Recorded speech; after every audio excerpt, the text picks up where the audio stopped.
the point of it is not to go into something knowing what you're doing. The point of it is to go into it committed to figuring out what success looks like.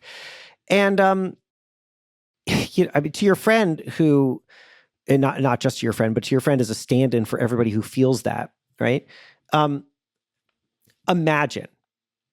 Just imagine how much better the thing that you're making will be after you rip it apart 5 to 10 times. How much better it will be.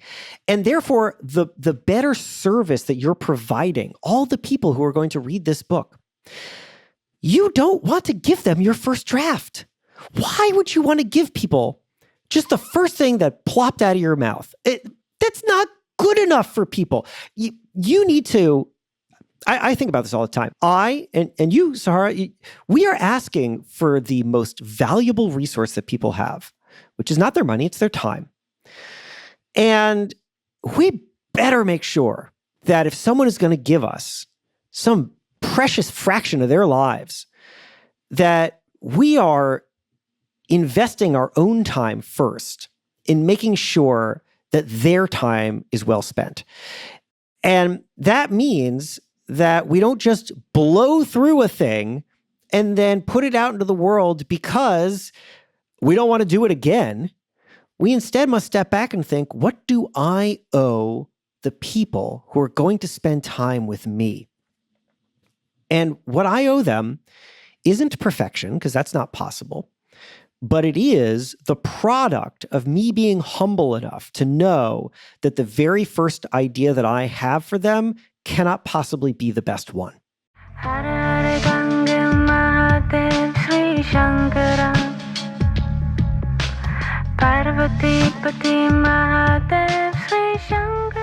Welcome back to the Highest Self podcast. My name is Sahara Rose, and this is a place where we discuss what makes you your soul's highest evolvement.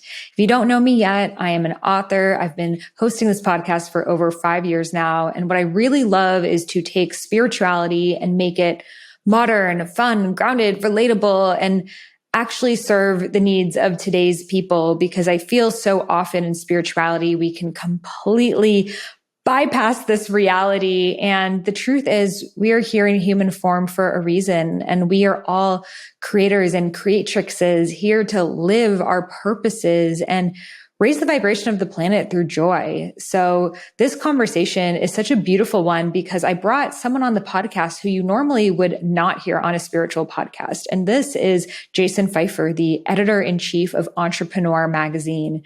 So we had some friends in common. And also I'm a founder of 2 businesses, Dharma Coaching Institute and Rose Gold Goddesses. So being an entrepreneur has been a huge part of my spiritual journey as well. And what I found often missing in the spiritual conversation is just the amount of work and energy that it takes to take any vision off the ground. And I meet a lot of people with beautiful hearts and important messages and great ideas to share.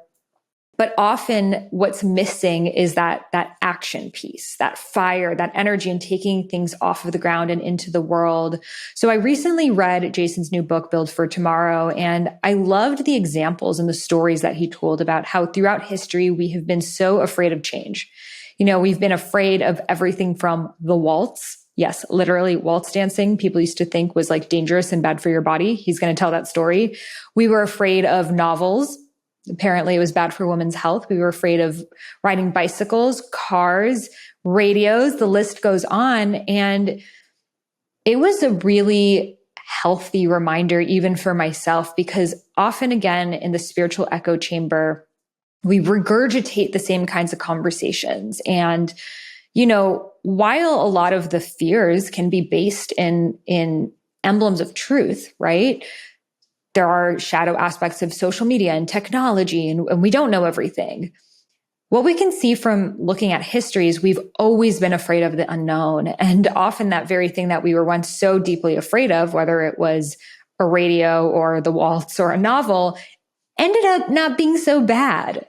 So in this conversation, Jason shares with us an array of different stories and examples throughout history of how change has actually been what has opened us up for the reality that we're in right now, and how we can allow ourselves to also be open to the possibilities of new things.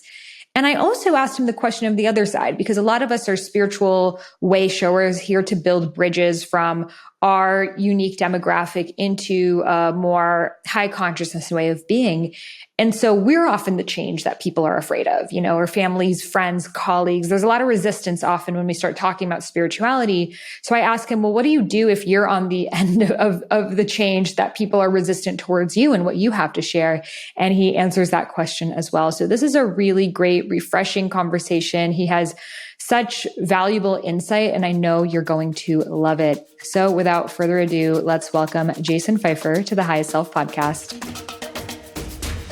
Okay, if you come to my house, you're going to do two things. One, you're going to pet Chubby because he needs to say hi to every single person. And then two, I'm going to show you my cabinet of Anima Mundi herbals because I am proud of it. My Mucuna, my rose, my golden chai. It is all so beautiful and delicious and sacred. I am really obsessed with their products. They are on a mission to bring ancient remedies to the modern world. It is founded by Costa Rican herbalist and dear friend of mine, Adriana Ayales, who has been on the podcast and taught in Rose Gold Goddesses before. They use eco-friendly packaging in recyclable glass or biodegradable bags. It's all made in the US with certified organic herbs and wild and sustainably harvested plants in a vegan and gluten-free kitchen. And most importantly, their products contain zero fillers, binders, and flow agents. These are pure botanical powders, which honestly, it's very hard to find on the market. So like I mentioned, some of my favorites are the Mucuna and Rose. They're also delicious. Whenever I'm buying a gift, this is what I get for people. And you can get it for 15% off by heading over to animamundiherbals.com and using coupon code Sahara15 for 15% off. Again, that's animamundiherbals.com with code Sahara15 for 15% off, and you can find that link in the show notes. Happy drinking! Welcome, Jason, to the Highest Self podcast. It's so great to have you here. It's so great to be here. Thanks. The first question I would love to ask you is, what makes you your highest self? When I feel like I have little time to think and I need to act and I need to pull together everything that I have done and know and want to do, that is when I feel like I'm at my highest self, to be honest with you, because I look back at those moments and I say, I'm really proud of myself that I was able to navigate that. And I learned something as a result of doing it. And I'm going to be better the next time because I put myself in that situation. I long ago came to accept that I will always look back on what I do and think that I'm doing it better now than I did back then. And that isn't something to cringe at, but rather something to celebrate, because it just means that like I am improving. And I have to tolerate the places where I'm not as good as I want to be, because I feel like I'm putting myself in a position to get there.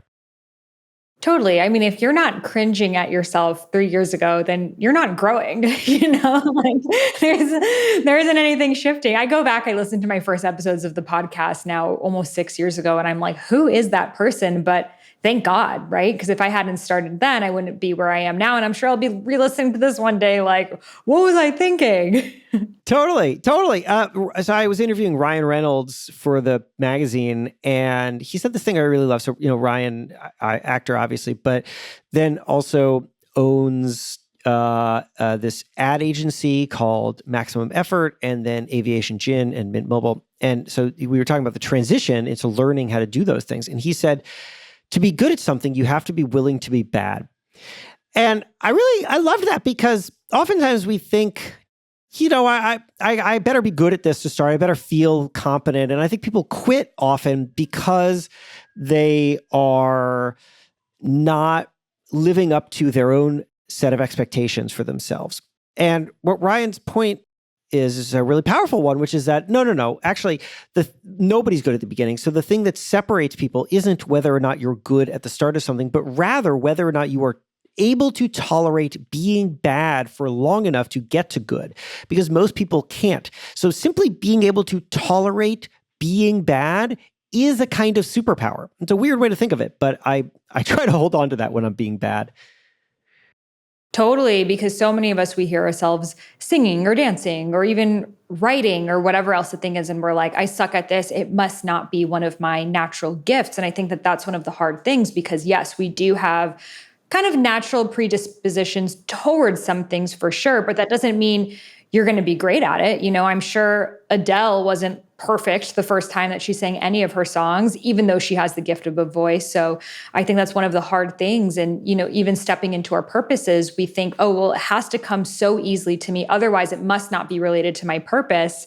And that's not what your purpose is. Otherwise, you would have already figured it out by now. But it's rather like I have this curiosity towards something. So you write so much about change, which I'm really excited to get into in your new book, Build for Tomorrow. But I want to specifically talk first about how allowing ourselves to become friends with change and not being afraid of what change represents can guide us towards our purpose. If you could share a little bit about that.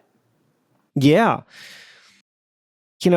I meet so many really fascinating people, and they're building very complicated things, and they're doing really hard things that they are not quite prepared for. And I hear from them often, they have thought about themselves in a way, they've come to understand themselves in a way that I think that they don't really even appreciate the depth of value of it. I'll give you an example. Stacey London, What Not to Wear. She hosted this show on television for like 10 years. So Stacey's a friend, and she has this really fascinating career where she started as a magazine editor in fashion, and then she became a co-host of this television show. It was like a makeover show. So, Stacey and a co-host find this schlubby person with terrible hair, and then they make them all over, and then everyone cries at the end, right? So Stacey did the show for, I can't remember, 10 seasons or something, and then went on to have a longer career in television and really came to understand herself as a television personality and as a fashion expert or style expert. And then she reached around 50, and television executives didn't want to put her on TV anymore.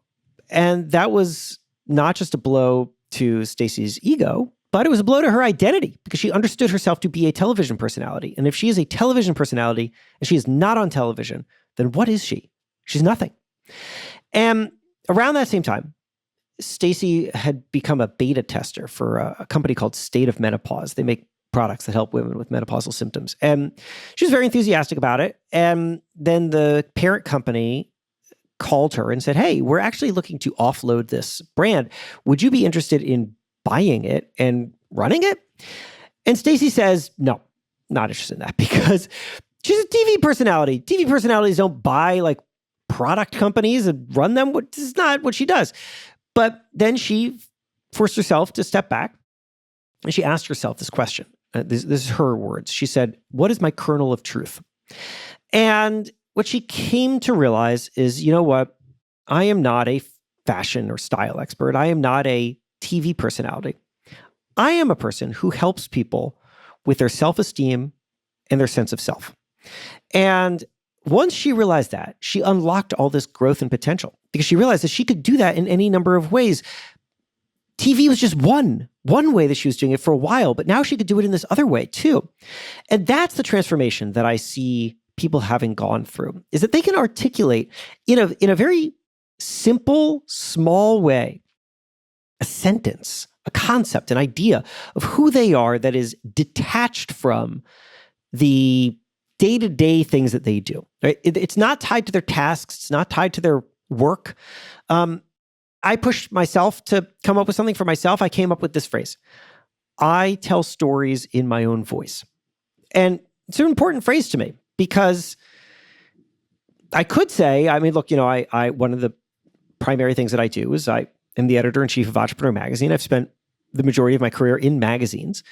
I could say I'm a magazine editor, or I could say I tell magazine stories in my own voice. But I'll tell you what, Bill Shaw is the president of Entrepreneur. He is my boss. He could call me right now and fire me. He could interrupt our call right now and he could fire me. That would be distracting. But I don't want to. If my if my identity is anchored to a magazine, I work at magazines, I'm a magazine editor, I tell magazine stories. Well, then one phone call disrupts my entire identity. That is a dangerous, dangerous place to be. I would much rather understand myself by the thing about me that does not change in times of change. I think the more that we can understand and define our mission in a very conscious way, the more we enable ourselves to understand the value that we can bring to others, regardless of circumstance. That, I think, is the thing that incredibly adaptive people have done for themselves, for their organizations, and it's what we all need to do. I think that's such an important distinction because when I started my career, I identified as an author. I am a person who writes books, nonfiction books specifically. And then, after doing that and starting this podcast, I started to realize I love speaking. And now I love speaking even more than I love writing. But then imagine if my entire identity was around just being a writer. So for me, it's more about sharing the message. And even my message has evolved over time as we go through different obstacles in life and learn lessons. And then after a period of sharing about that specific lesson for so long, there's other ones you're more excited about sharing. And then there's people who've just gone through that lesson and really want to talk about it. So it's like allowing yourself to evolve. And I feel like we continue to kind of like unlock how tight and restricted our sense of purpose is. And that allows so much room for freedom that, being on this podcast is part of both of our purposes. But then your purpose still looks so much different than mine than someone else's. And every person who writes books and podcasts and creates social media content and what else. And it's that texture, that you bring to everything that you do. That's totally right. The thing you didn't explicitly say in that example, but that we should call out is that you had this original idea of yourself as an author, but you did not, because you had that idea, you did not turn down the opportunity to explore other avenues, because you easily could have. You could have said, "I'm an author. Authors don't have they don't speak. I write. I'm a beautiful writer, and speaking is a different skill. It's somebody else's skill." You could have said that. People say that a lot, and it reminds me of. I don't mean to be name droppy, but I get to talk to all these interesting people, and they say things to me that lodge in my brain. So I was interviewing Malcolm Gladwell, and I had asked him what a Malcolm Gladwell project is, because everything that he does is so distinctive. And he said, to the best of his ability, he tries never to think of himself as doing one thing or having any one kind of sensibility because, and then he said these words that I wrote down and slapped on my wall, because he said, self-perceptions are powerfully limiting. That if you have too narrow a definition of yourself, then you will turn down all the other opportunities that do not meet that narrow definition. I mean, that is what you just described not doing, right? Like you had an idea of yourself, but you were willing to explore what else are you, to expand your definition of self. You never want to be in a position where you feel so comfortable in one space that every other space becomes intolerably uncomfortable by comparison. Absolutely. And it's that fear of change that you write about. Like, even when I started this podcast, the first couple episodes, I would write down what I was going to say because I couldn't trust my voice and was reading off of it. And I remember getting a review from someone being like, I like this podcast, but it feels a bit scripted. I was like, shit, they know I'm reading off of something, and that really challenged me to trust what was coming through enough to not feel like I needed to write it before. And now so much of what I do is helping people trust their own inner voice. So this concept of change, you've written a whole book about it, and I found this book because I'm kind of always navigating career changes, but navigating another one. And my friend Rosie, who's a mutual friend of ours, was like, you got to read Jason's book. It's so good. And you speak about how historically we have been so afraid of change, right? It's always been that thing that seems like a perceived loss. And you told a story about waltz dancing and how people used to be afraid of waltz dancing in the same way that they're currently afraid of twerking, which is so interesting that you said that, because twerking is one of those things I always talk about on this podcast of like, actually you're shaking your body and releasing trauma from your hips, but we have this perception of it that, it looks like this thing. So I was like, wow, I can't believe he's literally writing a story about this. So can you share a little bit about how we saw waltz dancing and how that same fear of a dance move has kind of followed us along through generations? Yeah, I was so fascinated to learn this. And I spoke to a historian who I love history. The reason I love history, I'll tell you before I dive into this one, is because the story's been told, which is not the story's been told like everyone knows the story, but rather that like the decisions that people made at the time have played out. We know how the story ended, and therefore we can look back and understand the ramifications of people's decisions and draw lessons from them in a way that's harder now because you and I and everyone listening, we're still living out our story. We don't know how it's going to end. We don't know how any single thing that we're doing is going to end. And so that means that we only have a vague understanding of the wisdom of our decisions. But if you look far enough back, you can see the complete story. And also what I've learned is that there's a historian who has studied literally every random thing in the world. So if you want to understand like why, where the first scandalous dance came from, then sure enough, you can find people who studied the waltz. So, okay. So here's the thing. In the early 1800s, the waltz became the kind of go-to dance of young, wealthy European society. And it was very scandalous. Remember what our kind of cultural alarmists of today were saying when Miley Cyrus twerked on whatever that was, the VMAs or something. VMAs, yes. Yeah. And then just like imagine the 1800s version of that. They were freaking out. And what was so interesting to me, by the way, what were they concerned about? They were concerned about all sorts of things, the amount of touching, the kind of, at the time, what was seen to be a sort of hypersexualization of this dance. It was just not what people were used to. And what was so interesting to me about this moment was that the doctors of the time, they said that the waltz was damaging to health. And some of them had even very specific numbers of years of life that waltzing would take off. And the thing is that throughout time, you can find doctors talking about how some new innovation is dangerous to people's health, typically dangerous to women's health. And so for example, you have the novel, which was believed to make women infertile, among other problems. The idea was that women have, unlike men who have a unlimited storage of energy or unlimited ability to produce energy, women have a kind of cold-blooded style, limited reserve of energy. This was the belief at the time. We're talking again, sort of early mid 1800s, and so the idea was that the novel, because it engages your brain in such a deep way, it would draw down the amount of energy that you have women have inside of them, and that could lead to all sorts of health complications. So the bicycle. There was another thing, all sorts of health concerns there. They said it would give women bicycle face. That was one of the things, that the strain of riding the bicycle would be permanently frozen on your face. But anyway, and so of course we know that those are ridiculous. But the thing is about the waltz is that the waltz was unhealthy.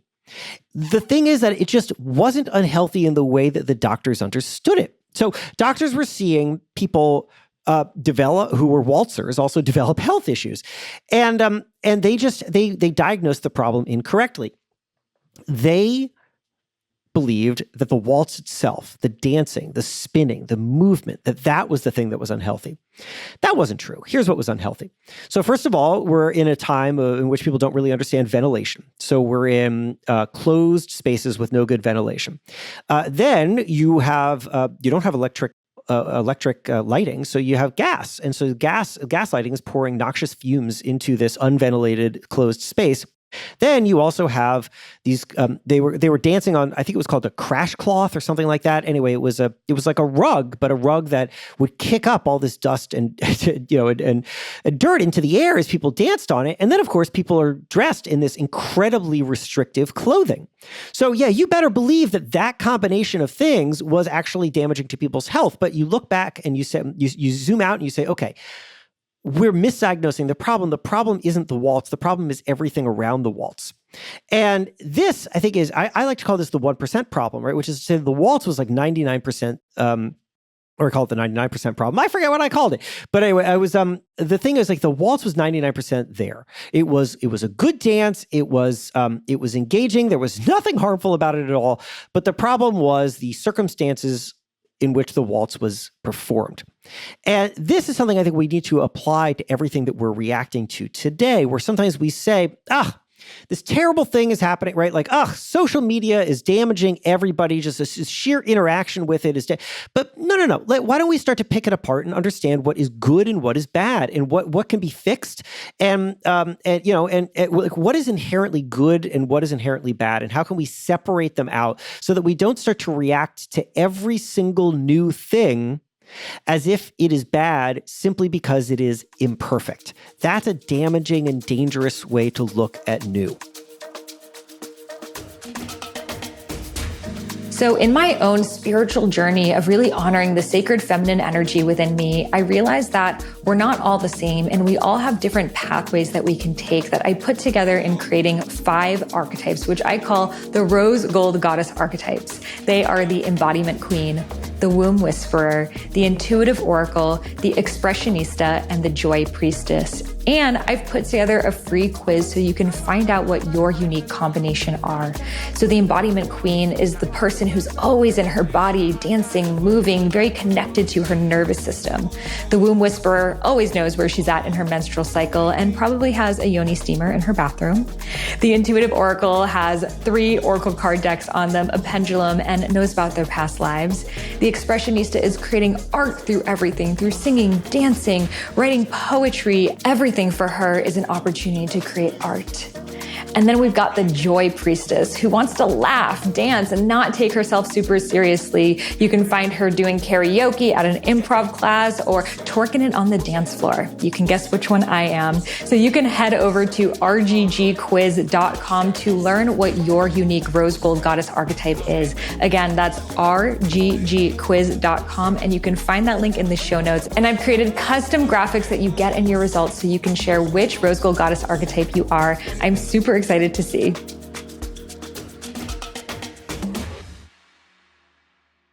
That is such a great story to highlight the way that we throw the baby out with the bathwater. And, people were getting sick because they were in close contact with no air ventilation, but they saw that they were waltzing. So it must be because of the waltz. And same thing with social media.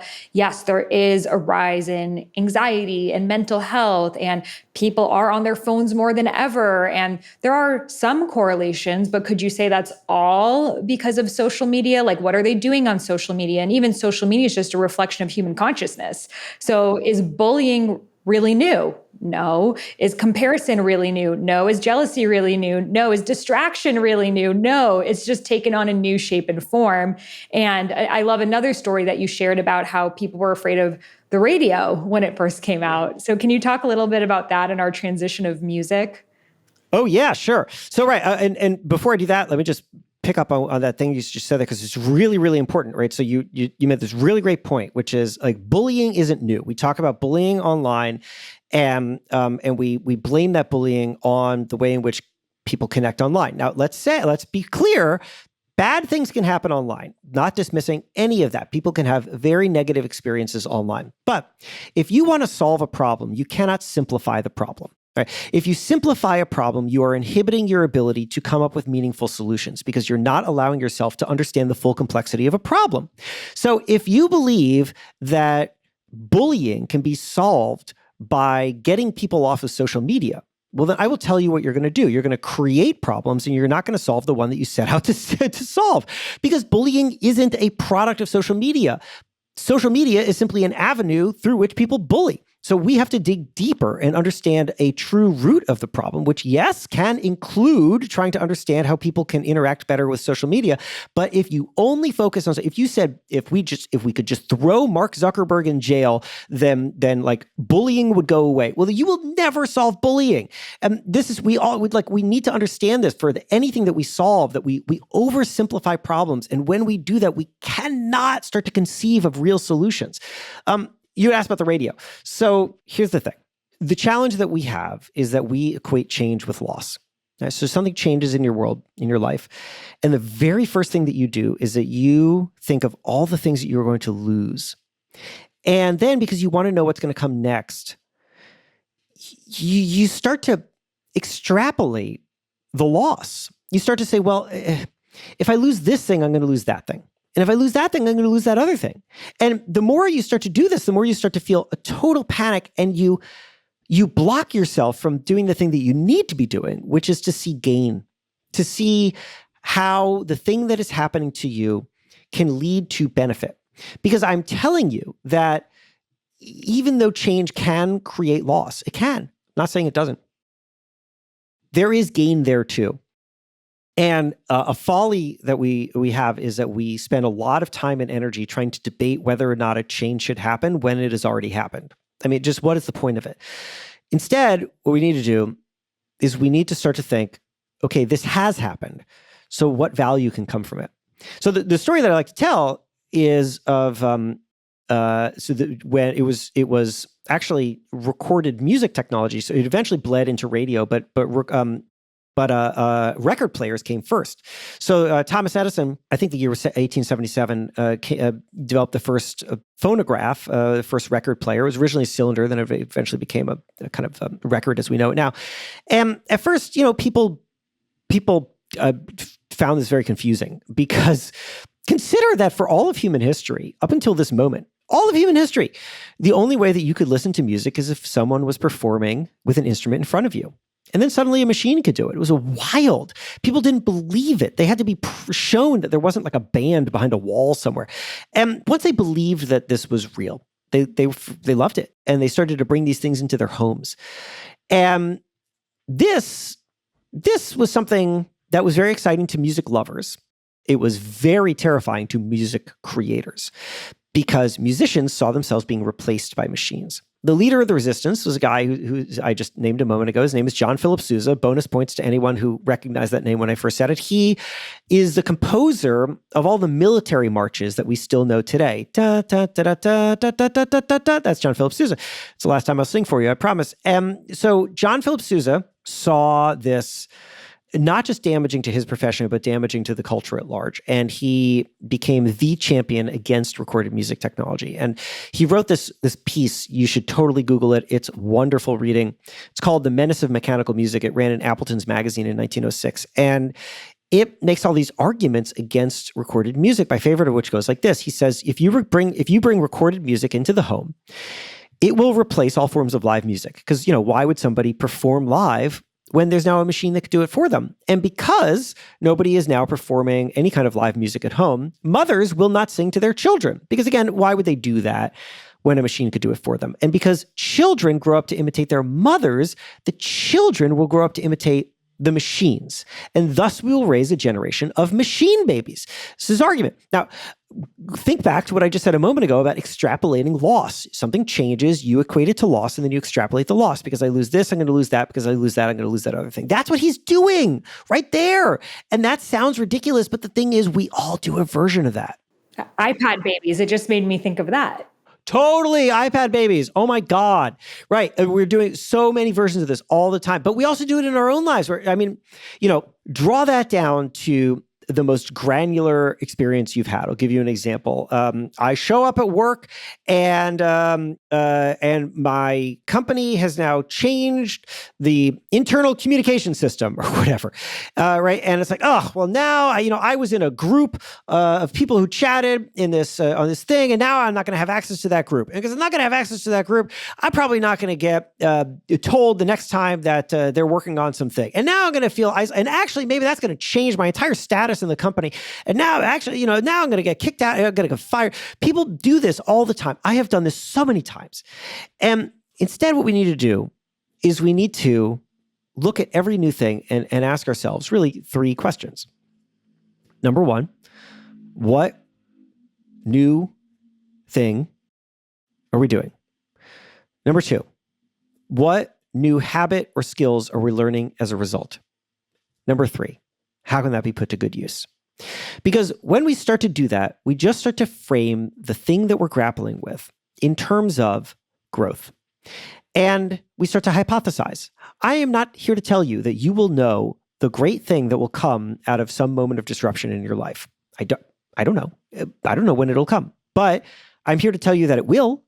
And so you better start hypothesizing now, because if you do, you can start to experiment, to explore. Oh, well, this thing has changed in my job, and I wonder if this gives me an opportunity to position myself as an expert in this, or to be really useful to my boss's boss's boss right now, because they're probably thinking about this and they need someone who understands this. And the more that you can think that way, the more you can start to put yourself in positions to grow. Because growth does not just, it's funny, it's like we think of change as a thing that happens to us. Oh, we're just the passive victims of change. And then we sit around and expect benefit to also just sort of passively float into our lives. And it doesn't. You have to actively pursue it. And so when you start to frame your experiences in terms of what kind of growth will this create, what kind of new value can either this bring to me or this enable me to bring to others, that is when you start to move towards what I like to call a wouldn't go back moment, where you have something so new and valuable, you wouldn't want to go back to a time before it had it, but it requires being proactive.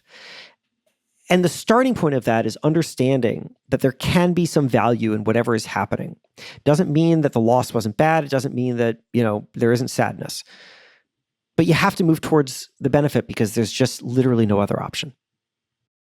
Absolutely. People often tell me, they're like, how did you grow your social media and your podcast and this and that? I'm like, well, I just started as soon as blogging was a thing, I started blogging. As soon as Instagram was a thing, I started being on Instagram. And they're like, oh, well, I want to do that all, but without being on social media. I'm like, I couldn't have, it's like, you need to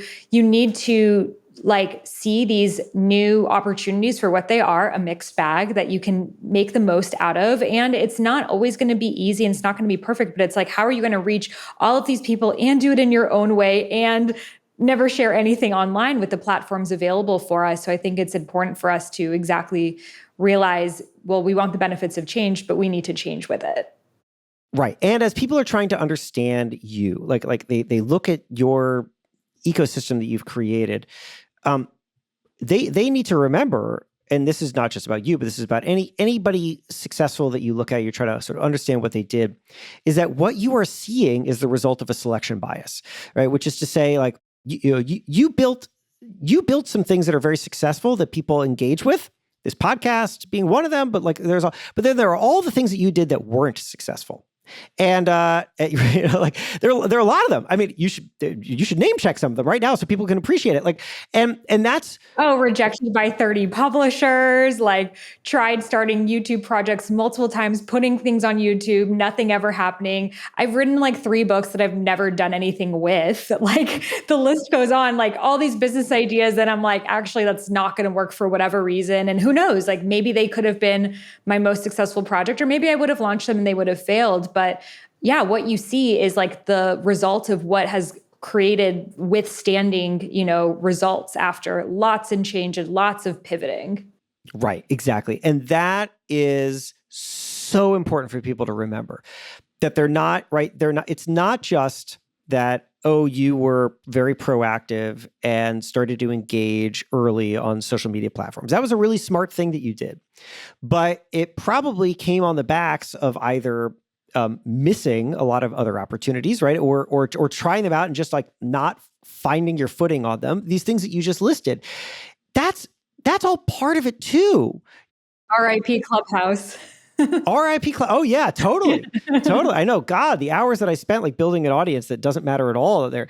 But that's just that's the price of admission, and we just have to consider that the price of admission for building something successful is wasting a lot of time on unsuccessful things, and then very critically knowing either when to walk away or at the very least that you have to walk away. So I think sometimes people feel like, well, I just got to stick with it. And, sticking with it is great.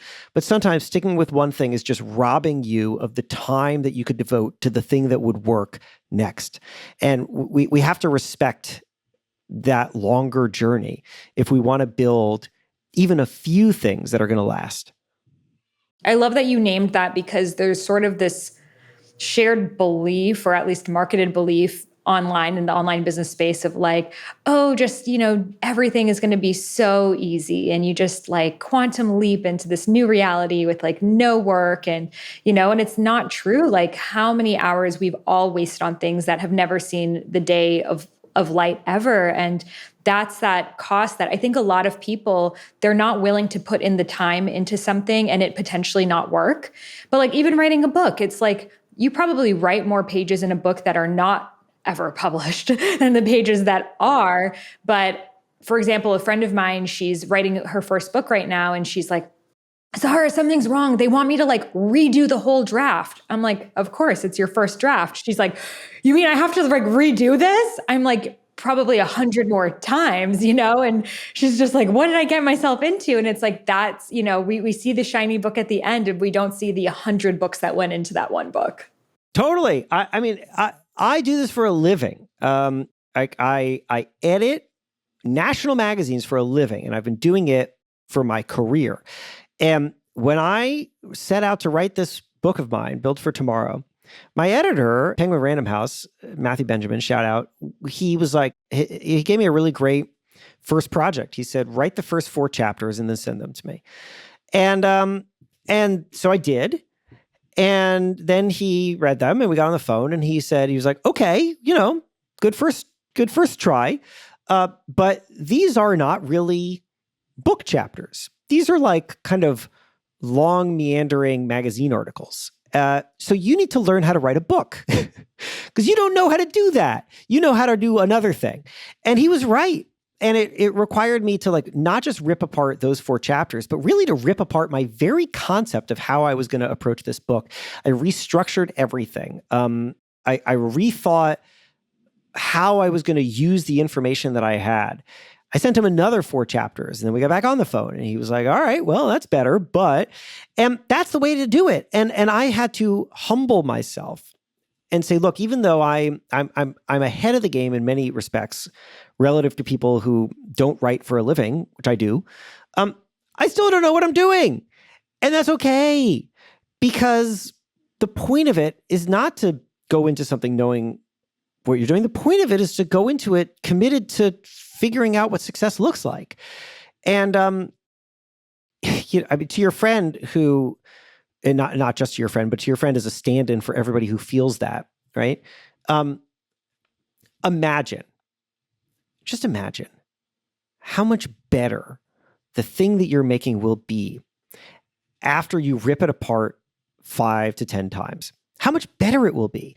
And therefore, the better service that you're providing all the people who are going to read this book, you don't want to give them your first draft.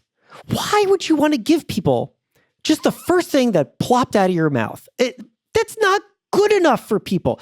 You need to, I think about this all the time. And you, Zahara, we are asking for the most valuable resource that people have, which is not their money, it's their time. And we better make sure that if someone is going to give us some precious fraction of their lives, that we are investing our own time first in making sure that their time is well spent. And that means that we don't just blow through a thing and then put it out into the world because we don't want to do it again. We instead must step back and think, what do I owe the people who are going to spend time with me? And what I owe them isn't perfection, because that's not possible, but it is the product of me being humble enough to know that the very first idea that I have for them cannot possibly be the best one. So have you been on your spiritual journey for a while, but to be honest, you don't resonate with a lot of the practices, like hours of seated meditation or reading all these really heady spiritual books, but instead you're craving something that invites the full you, that allows you to be radiant and beautiful and connecting with your intuition and womb wisdom?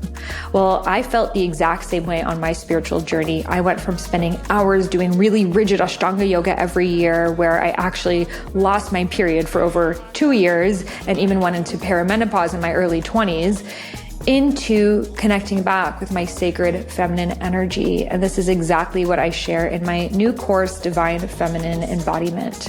So this is really about dropping out of the mind and into the body, because the truth is a lot of the spiritual practice that we hear about right now really were created by men for men.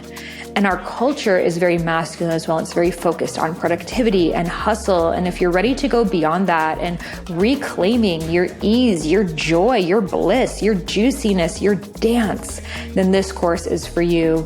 So I discuss the different art forms of divine feminine wisdom, such as the art of magnetism, the art of embodiment, the art of ritual, and so much more. So this is also a really powerful entry point into stepping into deeper sacred feminine work. I teach you my goddess embodiment practice, my goddess breathwork practice, and much more. So if you're interested and curious to learn more about what's inside, head over to divinefemininecourse.com. Again, that's divinefemininecourse.com. You can find that link in the show notes. This month, the course is over 50% off as our special introductory price. So I highly recommend diving into it right now and beginning your sacred feminine immersion.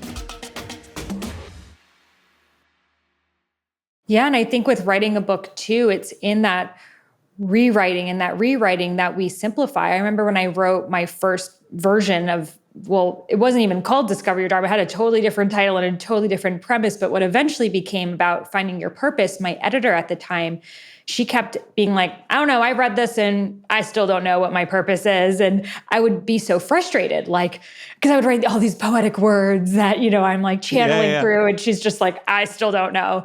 And that made me simplify it and create like blueprints and 3 steps and, tangible things that I would not have ever come up with just like on my own, because I needed to get that feedback of like, we needed a lot more distilled than this.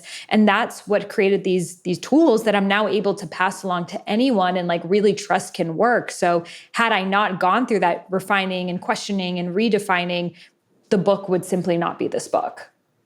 Yeah. We're using our own examples here of books, and I appreciate that everyone listening is not like working on their own book. Maybe some of them are, but this is for anything, right? Because we all have to communicate.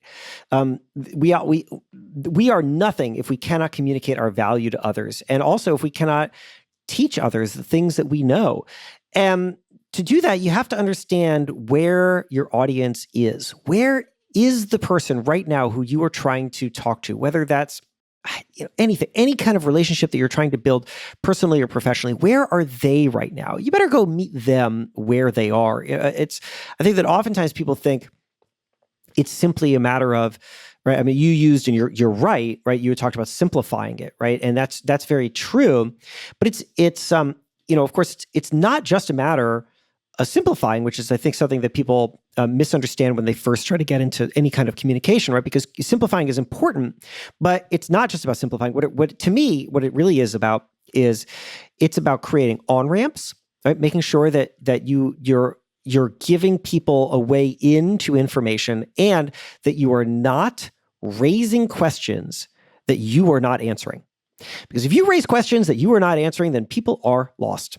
I think about, when I first, my first national magazine job, I was at Boston Magazine, and then I moved to New York, and I got a job at Men's Health.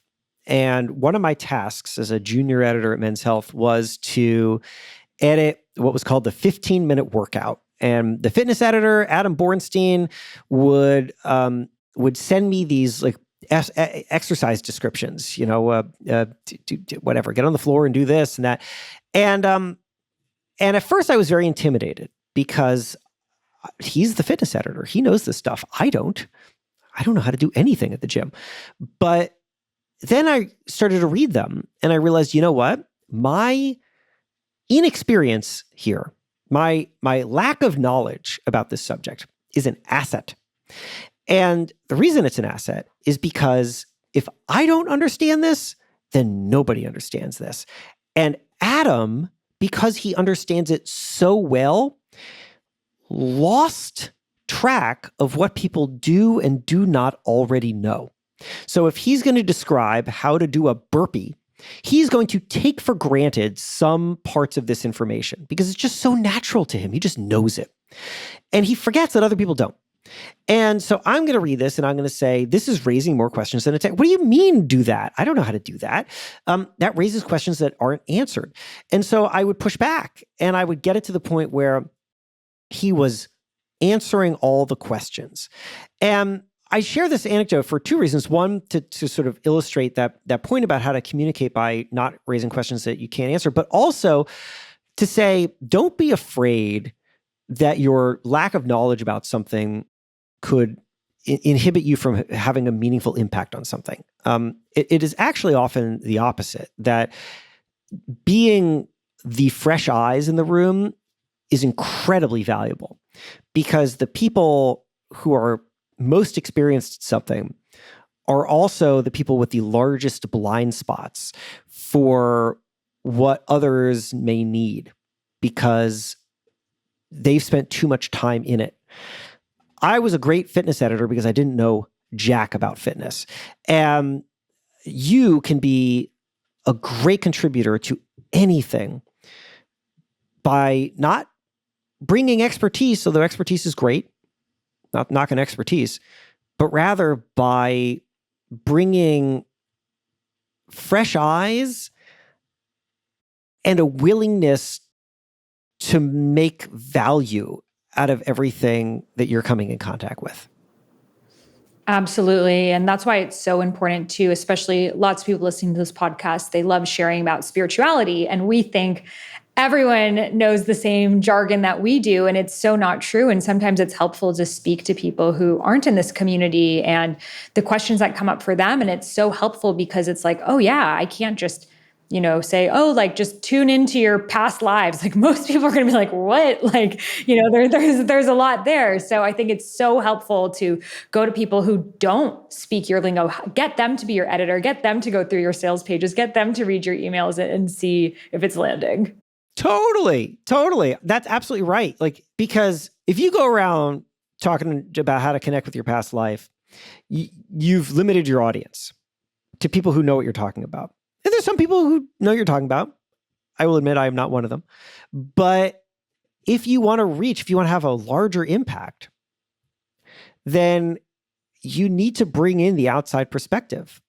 It's so valuable to surround yourself. I mean, we talk about how to build great teams, surround ourselves with great ideas, and we talk about diversity and bringing people with different perspectives. But like one of the things we may overlook is the ways in which people engage with material, right?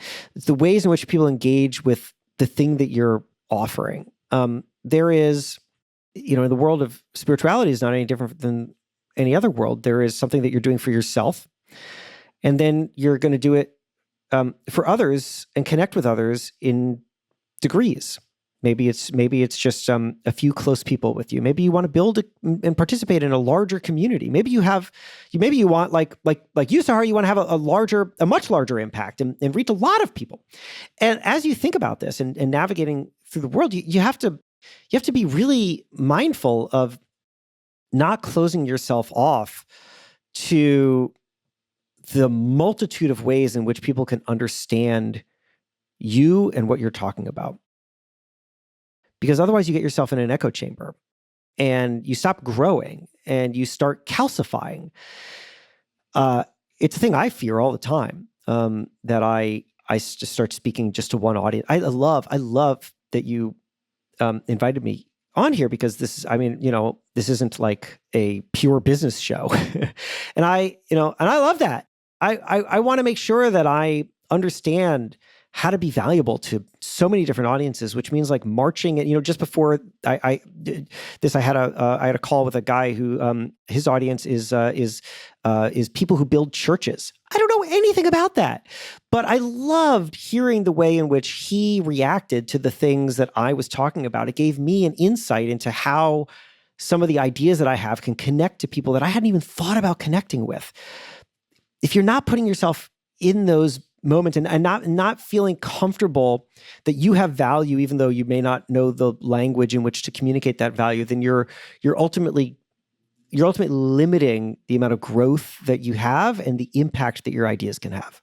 Yeah, a lot of people who listen to this podcast see themselves as a bridge between their community and demographic and career and what they've known into a higher consciousness way of being. So like really looking and having more awareness and a sense of purpose and joy. And they see themselves as that bridge in between. So often we are seen as the change that people are afraid of. So I know you write a lot in your book about like how we could not be fearful of change, but what if people like in your family or in your job or your group of friends sees you as the scary change and say, well, I liked the former version of you, or I don't know who you're becoming, and you feel lonely or maybe even gaslighting yourself around this? Wonderful question. Okay. So, I'm going to tell you another story from history, but first I'm going to point you to a product that I'm not here to sell. I don't have an affiliate deal with them. But there's this composting product called Lomi. It's basically like it's like a giant white tub, looks like. And you compost is you throw your food waste in there and then it does some kind of process and it composts it, turns it into soil. Why am I telling you about this? Because if you go to their website, I stumbled upon this and I was so fascinated that I got one of the founders on the phone. If you go to their website, you will never see the word compost. This is a composting product. You cannot find the word compost on there. Here's what it says.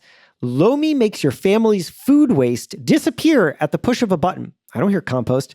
Odor-free, pest-free, mess-free. This is your solution to your everyday food waste problem.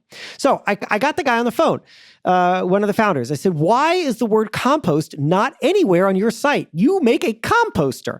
And he said, because once we started understanding our target audience, we saw that the word compost immediately divided people.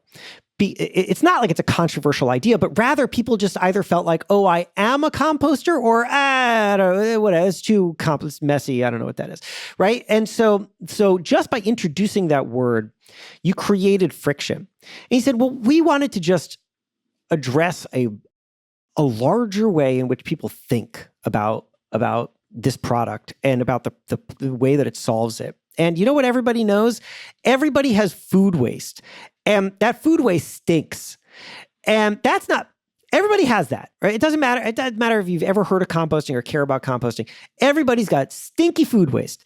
And so if we can talk to that and bring people along from where they are already, then we have a greater chance of reaching them. And that means that even though, all the founders of Lomi are like composters, they believe in compost, they are not going to use the word compost. I have seen versions of that in businesses today and throughout history. And it's the thing that I think the bridge builders that you're talking about, who you reach, who are listening right now, really need to keep in mind. The historical story that I wanted to tell you was that when the car was introduced, it was hated. 1800s, people called it the devil wagon. They threw rocks at it. If you drove down the street, they would yell, "Get a horse!" at the car. And now today we tell the story of Henry Ford, who revolutionized manufacturing, made cars more accessible and affordable, and that's what drove the adoption of a car. That's true, but actually Henry Ford was the beneficiary of a change that had happened before him, and that was that the automobile manufacturers, and I heard this from a historian of this, the automobile manufacturers of the time were trying to figure out why people hated this thing. And they started to look at their advertisements and they realized that they were talking about the car as a replacement to the horse. Get rid of Dobbin, generic name for a horse. Get rid of Dobbin and get this car. Much better than the stupid thing that you do with this horse. But you know what? People don't like that. You know why? Because people don't like new things. Here's what people like. They like better versions of old things. That's what they like. So what you need to do, if you are a bridge builder, is you better not try to push them out of the thing that they know and into something that they don't know, but rather to understand where they already are and find an improvement to the thing that they are comfortable with, but would be happier if it was better. And this is what the folks who were manufacturing early cars did. They stopped talking about the car as a replacement of the horse. They started talking about it as a better horse, started naming cars after horses, something we still do today. Mustang, Bronco. They started popularizing terms like horsepower, started putting mechanical horse heads on the front of cars. We don't do that today, but you get the idea. And this helped people start to feel like, I'm not being told to get rid of my horse. I love my horse. I love my horse. But this is an improvement on that. And it respects me. And I can see how it fits into my life. This is what we need to do. If you're, look, this is, like I said, I'm not of the world of spirituality, which is to say I sort of lack the vocabulary the sort of core listener of this podcast probably uses when talking within your community. I lack that vocabulary, but so I will tell you that if somebody from within this community tries to tell me the benefits of something using your language, you have lost me because I don't know it. I don't understand it. But you know my language. You know it, right? What's my problem? I'm exhausted. I'm stretched thin.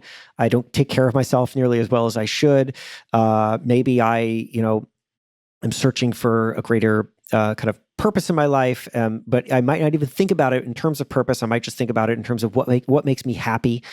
The more that you can understand that language, you can start to introduce concepts that address what they're looking for without scaring them with words like compost. Because I understand that compost and spirituality are different things, but as a sort of symbol of it, right? Like the thing, compost is not a dirty word. I compost. I love composting. But for a lot of people, compost just means mess. So if it's easier to talk to somebody about how to more responsibly get rid of their food waste and turn it into value instead of sitting in a landfill for a million years, or I guess breaks down before a million years. But anyway, you get the idea. Then like if the sacrifice here is to not use the word compost, then that is a sacrifice worth making. It reminds me of the word that I use a lot in my work, dharma. So dharma is an ancient Sanskrit word that essentially means your unique purpose, your place in the universe, your jigsaw puzzle. Most people have never heard that word. So when they hear it, it's a word in another language. They don't get it, and it makes them shy away. Maybe they even think it has a religious context or something, so it scares people away. And I train coaches who are, becoming Dharma coaches. And after the first round of running my school, which is called Dharma Coaching Institute, I realized calling yourself a purpose coach is just going to open you up to a lot more people, because most people just aren't going to know what they don't know what Dharma is, let alone to hire a Dharma coach. But a sense of purpose, that's something that most people have at least heard that word before. Again, I don't think the average person is even hiring a purpose coach. And that's also okay. I think the other side of this conversation is, how broad do you want to go, right? Because it's like there are some people who want to go super, super broad and be for everyone, but then you're going to have to speak in a lot more of a generic way. And then there are people who are a little bit more advanced in different, pathways, whether it's about Dharma or composting or whatever else. And that's okay too. We also need those people as well. So I found that a lot of my students as well, now they're calling themselves purpose coaches or just spiritual life coaches or something else, putting in their own vocabulary so it can actually be a need that their demographic would want. I love that. What you're doing is you're building a bridge of familiarity, right? You're starting with the thing that people are familiar with, and you're starting with them. And then you're building a bridge that starts with them and goes to you instead of the other way around. Exactly. Because then what's the point then if we're not able to help people, put that little breadcrumbs that guides them towards wherever it is. And also maybe it's never going to be where I'm at. Maybe they're going to have a different understanding of the world with a different language and a different, just worldview as I do, but what does that person need right now? And I think that that's the hard thing. Sometimes our egos get in the way and we're like, no, my way and my vocabulary and my cultural context. And it's like, no, ultimately, if you want to help people, like it's okay if it's not as high level as everything that you know, because ultimately, if you're here to be of service, you're going to meet people where they're at. And this is, I mean, it's really kind of wonderful that this is where we've driven towards, because it loops back really nicely to the thing that we were talking about at the very beginning, which is that if you can understand your purpose and define it in a way in which it isn't anchored to a specific way of doing something, then this is the kind of avenue that it opens up, right? I mean, if you're like, how I bet a lot of people anchor themselves or feel very protective of specific language or ways of talking about something because they feel like, well, that's the way it has to be done, or that's the pure way in which to communicate or engage in something. But if you've spent the time to be able to define yourself in a way in which it's a crystallized value, and it's like that single sentence, I tell stories in my own voice, whatever it is for you, then you know that that's the thing that's most important, and that you can deliver upon that promise no matter the language that you use. And so you might as well figure out what is simply the best way to be the most valuable to whoever it is you want to reach. Absolutely. My version of that sentence would be, I raise the vibration of the planet. So it's how am I doing so? Is it through writing? Maybe it's through DJing. Maybe it's through something else today. And it's all, as long as it's raising the vibration of the planet, it's alignment with my purpose. Love it. We will always have a planet, or at least I certainly hope so. And so, right, there's endless ways to fulfill that. Yes. Well, thank you so much for sharing all of your wisdom and your stories today. Where can listeners connect with you and get your new book, Build for Tomorrow? So thank you. This has been such a great conversation. I really appreciate you having me on. The book, right, like you said, Build for Tomorrow, available in every format except for Stone Tablet. We're working on that. So we've got ebook, audiobook, hardcover. You can find it wherever you find books. So Amazon, Barnes & Noble, your local bookstore, at the airport, whatever. And again, it's called Build for Tomorrow. And it is, it's the subtitle is An Action Plan for Embracing Change, Adapting Fast, and Future-Proofing Your Career. But as you've heard through this conversation, like the lessons and the frameworks are really designed to help anybody in any change wherever they are. So anyway, I'd love for you to check out that book. And then beyond that, reach out. You can basically find all the ways to reach me at my website, which is jasonfeifer.com, and also links to, I have a newsletter and all sorts of other fun ways to stay in touch. Beautiful. Well, thank you so much for sharing today. Thank you. I absolutely love that conversation with Jason. I'm curious how it landed for you. Please share with me on my Instagram post sharing this conversation. It's I am Sahara Rose.